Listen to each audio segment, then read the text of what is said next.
away. Surely. UTA No. very low on boost. They can't sink a single one. What a miscommunication. Surely now Adverse faking out the defense. They just cannot get past Samba with the shot. The shot is through, finally. Samba, you gotta be frustrated at some point. I mean, they were sitting in this half for so long. It seemed like there were 5 players on St. Clair making saves, but they finally punched through, and that's hitting that pressure release valve, whatever you call it, Tylacto. Either way, good goal for UTA. Bosh of a shot. You could get a late response, though. Adverse taking down Comp, an integral player, but it's still St. Clair on the aggressive side of this one. Spood's gonna try to challenge this at the midfield. A nice little touch right there from Nava. Comp turning it over to the corner. Maybe another opportunity for UTA, but there's only 23 seconds on the clock. They don't necessarily need one. You know what? They're gonna take it anyway. St. Clair getting caught, moving upfield, not really seeing that first man, not rotating out of the play. You see everyone pushing up beyond the midfield line. That awareness has to be on lock. You gotta have that communication. Speed on the ball from UTA, but at the same time, they were at least on target. So they were saves from St. Clair. They weren't just crossbar hits. I think for St. Clair, the thing about game number 2 is just not getting stuck in your half for the entire first minute. Maybe nerves hitting you a little if they can get out of the blue half a little earlier this time. Like that pressure really started to build, and when you spend so much time in one half in a game, your brain almost forgets how to play offense once you do get to the other half. And you just got to figure out a way to keep that pressure low in the blue half. They're doing a little better here, getting to these 50s, but getting deleted on the play. Might give them a shot. That one on target. No off the post and in. Adverse will score. Oh, man, I got to see a replay on that one. The assist, of course, coming out from Nava, who got this first touch on it. And a devastating demo. Also making it difficult for St. Clair to move forward easily in rotation.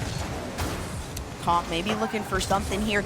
St. Clair, it's the same kind of story that we saw in game number 1 with UTA. Very slow balls. They're on target, though. Nitrix is going to equalize things. First goal of the series for St. Clair, and who better to get it but Nitrix calls the whiff from Nava, and what a shot that is. UTA completely caught unawares. They look at him going for the ball. They're like, yeah, it's fine. Our goal's unattacked. Oh, it's in our goal. Never mind. It's one more. Beyond the third man on UTA. It keeps skirting by them. If it one decent shot, we'll put it in. That one's saved. Comp throws another one on target. It's a lobber, though. Nitrix just going with a hard touch off the side wall. That was good enough. No boost. Lets it drop. Everyone panics, but UTA get away with it. Shot on target.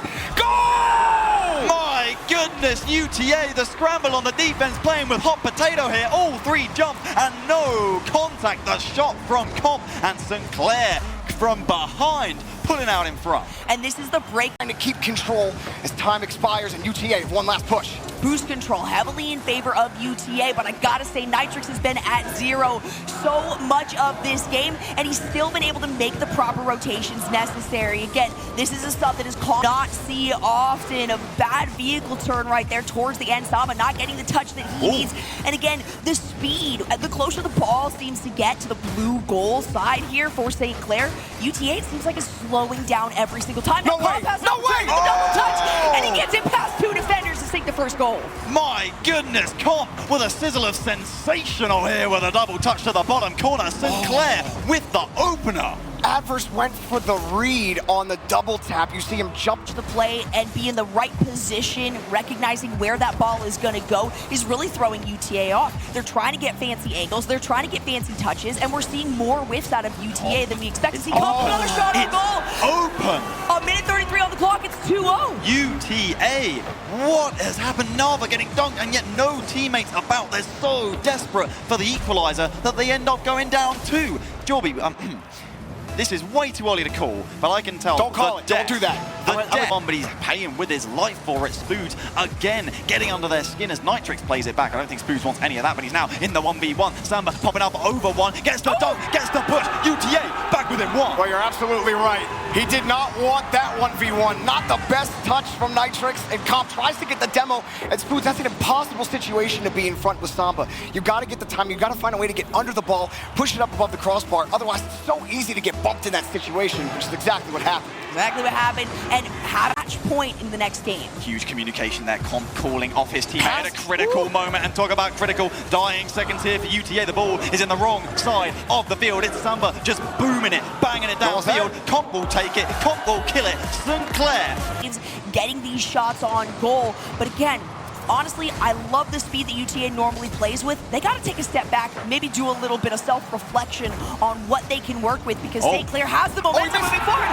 You called them out, and it's Adverse that takes it. exactly what they need. Blink of the eye, 10 seconds, Adverse showing up. Nava with the pinch, with the supply. Nitrix falling in his wake. That is a crucial goal. That ball skipped weirdly for Nitrix, and from his cam was probably very awkward. One anywhere on the field, UTA have got the quality to pull it off. And based on this round as well, we're about halfway through regulation, and it has once again been a struggle for boost for St. Clair. So the speed of these plays, keeping control, as you were saying, is certainly a way for them to come through. But you know what? The caster curse works out. Cobb puts in another one. This one is nice from Nitrix. Look at him swinging back up. It's awkward for Adverse. He tried to follow it all the way through, and the ceiling and the wall where they meet, it absolutely ruined him. That's exactly what I was going to say, Joe. UTA afford to give up another goal at this point. I'm not so sure. It's a pass midfield to a Ghost, but Samba somehow back from the dead here. He's made a touch. He's nearly back. Leaves it for Nava. He's up. He's got control, but on the backboard. Can he really get it past? Yes,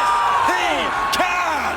Nava takes matters into his own hands. Gets the pop, gets the touch, gets the reset, and the duck! And you see a play like that as Nitrix, as Comp, navigating your way in, trying to anticipate the angle. Downfield, UTA hanging on to it at the end of regulation. Here comes Adverse, and it's saved. Rebound not forthcoming. Shot, goal!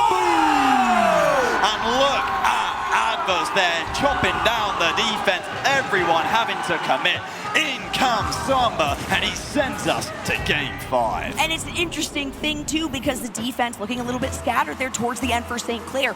Compared to game number 1, they were so on point. The communication, you could tell, was doing very well on there towards the end for St. Clair.